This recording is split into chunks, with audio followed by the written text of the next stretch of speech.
I did rewrite certain parts of this poem that I released not too long ago, so here's the new version of it.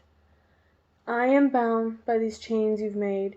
You said it would all be okay, but you chained me like an animal.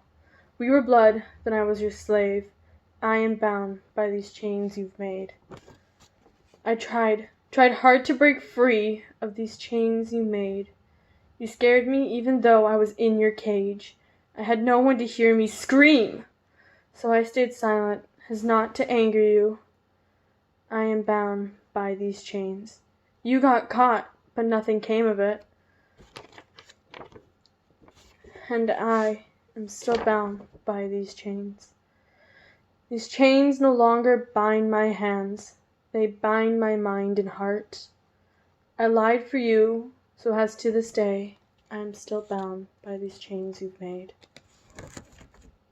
This poem was written when I was in grade 10, I believe.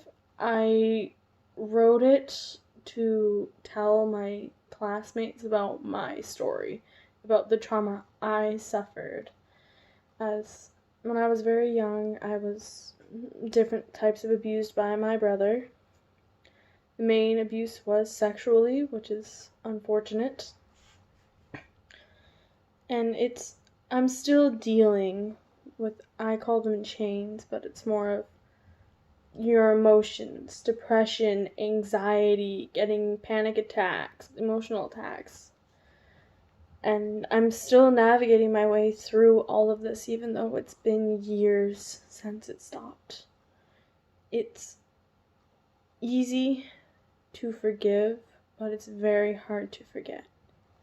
I will never be able to forgive my brother for what he did to me, and I certainly will never be able to forget what he did to me.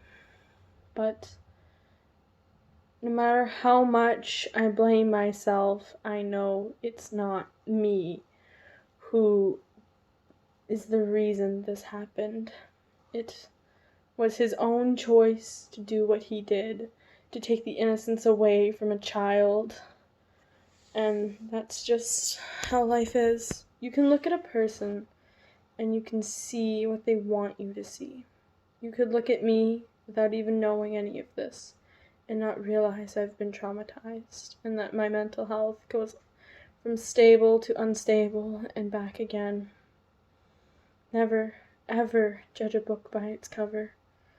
It could lead to them acting in ways you don't want them to. It could lead to suicide or murder or anything else you could think of.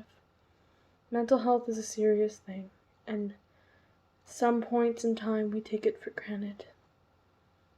I urge you to ask your friends if they're doing okay, how they've been feeling. I couldn't imagine having no one there to ask me. Thank you for listening for my rewritten version of this.